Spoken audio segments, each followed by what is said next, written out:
Hello everybody, I am here today with International Master Harshit Raja, who has played good chess here at the Silver Lake Open in spite of having health issues, which I will let him talk about. So Harshit, how are you doing today? How do you feel? You placed 10th in the tournament and you managed to get yourself a prize.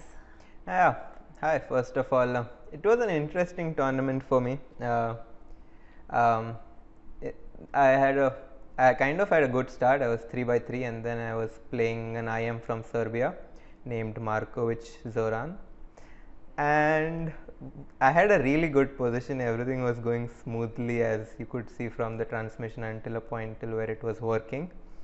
And after that, as the transmission stopped, I think just coincidentally, I started playing really badly, and from a completely winning position, I lost that game. It's really hard to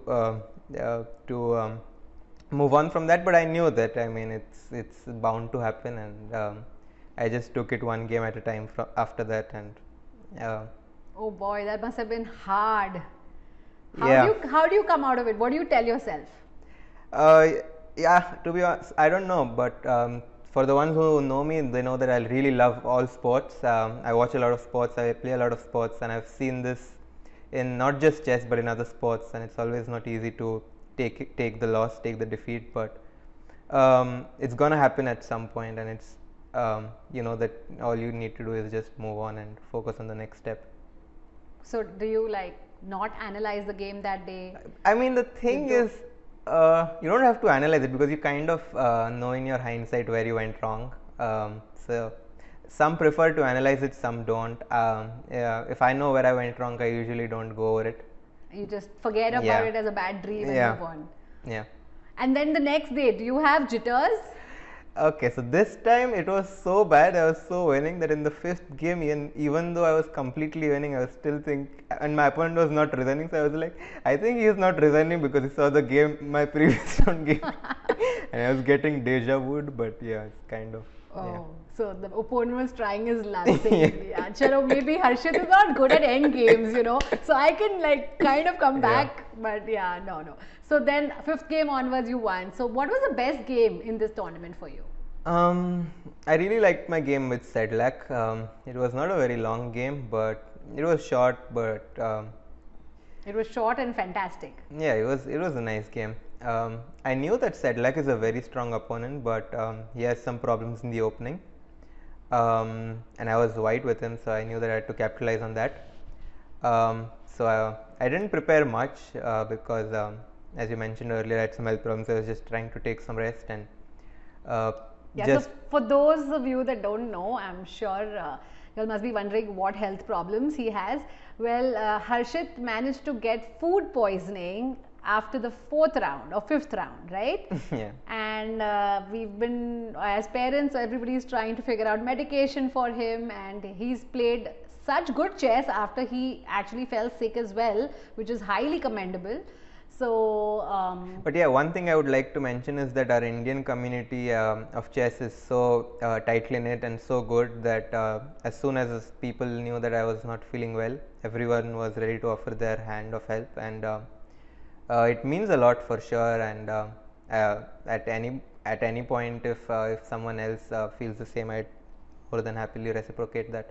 Yes. So that's actually the beauty. There are very few Indians here, but everybody is so close, and the minute something like this happens, everybody comes out to help. So, but I think I was very impressed with the fact that it didn't seem to affect your games at all.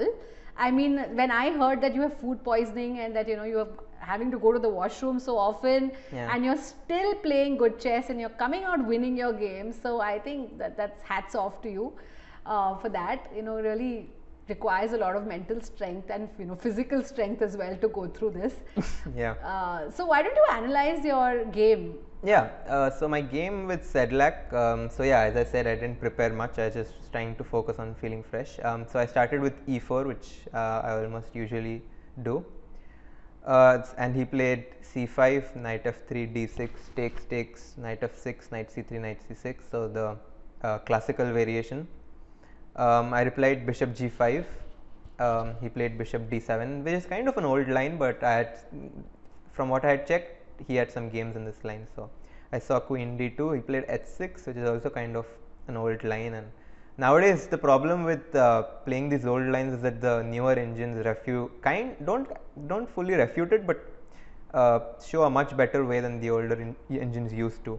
So I took on F6, Gf6, and I think I played Knight F5. And already this move is kind of very rare. The point is that if he takes on F5, his whole light squares become very weak, and the pawn on F7 kind of, the pawn on E7 and F7 are kind of weak. So he played Queen A5, and I played Knight E3, which is probably not very accurate, but I just wanted to place the knight on E3 so that it can go on C4. It also keeps an eye on D5 and protects F5. So Knight E3, he replied with H5, I think. He wanted to go something like Bishop H6. I played F4, long castles, King B8. I played Knight C4, Queen C7, Knight B5, Queen C8, and yeah. So in this position, I already thought that his queen is kind of in a very awkward spot. And instead of Knight B5, I was also thinking of Knight D5, Queen C8, and just playing something like King B1, because he can't move, and if he moves his bishop on F8, I can take on E7, D6 falls, and Knight B6 is sometimes in the air. But I thought that Knight B5, Queen C8, and Queen E3 is kind of interesting, because I'm trying to just force matters. And I think people kind of know me for being an aggressive player, so it's true to that. I was just playing very aggressive. So Queen E3 idea, Knight A5, and now he probably had some decent options, but practically I thought I was doing really well. He played B6 now. I think he overlooked my next tactic. I took on A7 happily, if I could say. And the thing is that he took on A7 with the knight. If he takes on A7 with the king, then Queen B6, King A8, Rook D3 or something looked very dangerous. So he took with the knight, Queen B6, King A8, Queen A5. Now Knight B6 check is a threat. He can't move the queen on C8 on Queen B7. That would have been ideal, but the rook on D8 is hanging. So he played King B8, and I just repeated once. I played Queen B6, King A8, Queen A5. Were you under time pressure? I was not under time pressure, but it's always nice to just trouble your opponent, kind of. You repeat twice, you make him think that you're accepting the draw, and then after, I mean, it's kind of, it's a nice strategy. You also get an extra minute on the clock, which is not so bad.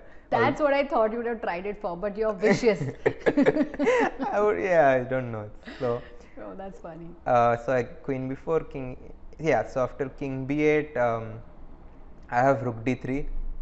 I played Rook D3. I want to go Rook B3. He played Bishop H6, Rook B3 check, Bishop B5, and now I played Knight B6. And it's pretty much over by now. I think the game prolonged a few more moves, like Bishop F4, King B1, Queen G4, Bishop B5, Queen G2, and I have a nice cute mate with Knight D7, Rook D7, BD7, King A8, Bishop C6 mate, and he resigned. Nice. So yeah, that was a very nice game. Win, yeah. So this was in the 7th round. Yeah, that was in the 7th round. Yeah. Okay, great.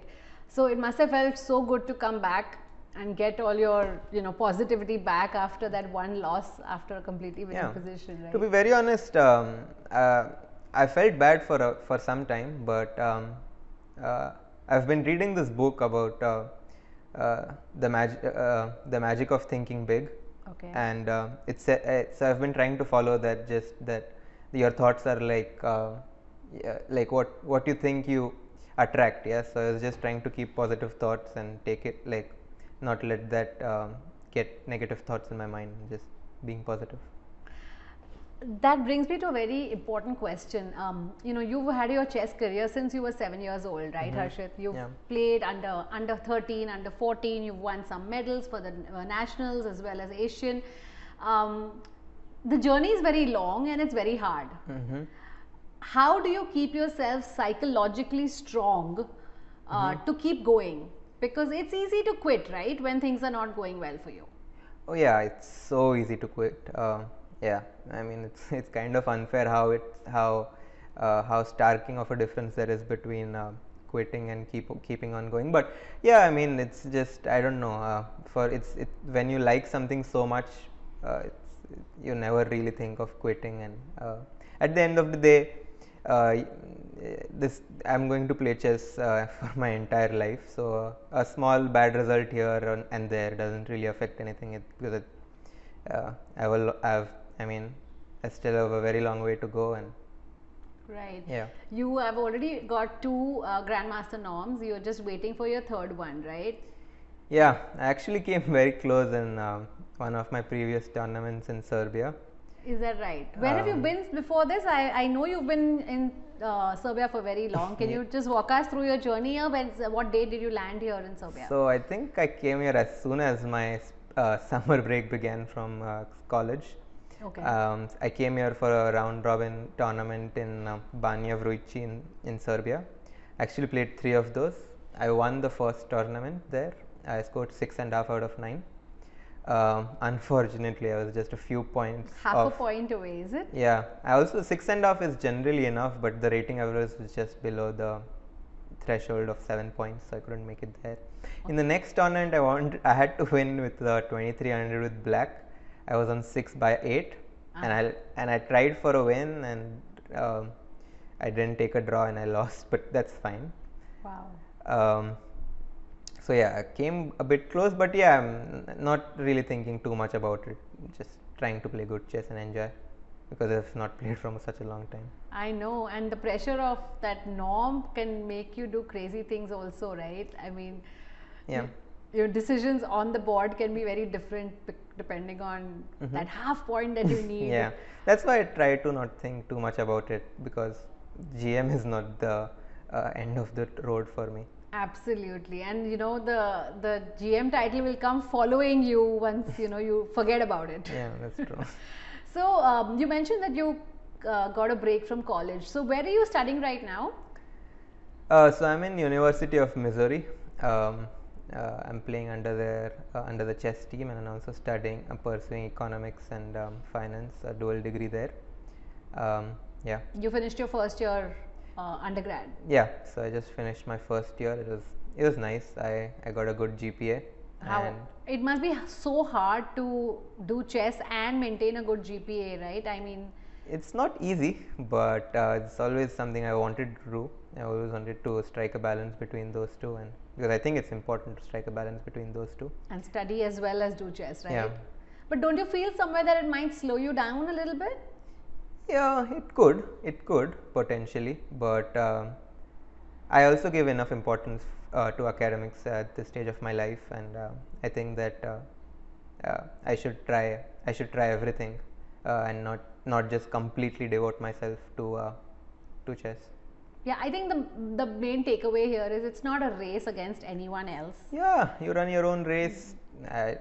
People like what I actually realize the biggest problem is that I see such good players like Nihal, Arjun, Ronak, and everyone, but you should never compare yourself to them, because everyone is on their own, and at some point, I mean, you might be better than them at something else, and they might be better. It's just everyone is. Yeah, each one has their own journey, each one has their own aspirations. So yes, I mean, I think going after the youngest player titles and all is all cool, but it's not everybody's path. Yeah, that's true. What is exciting is that you are actually following your passion well into your 20s. You've just turned 20 and you're staying strong with that. So very exciting message to all the youngsters out there, that you don't have to give up studies to pursue chess. You can very well do well at both and actually fulfill yourselves in different parts of your life.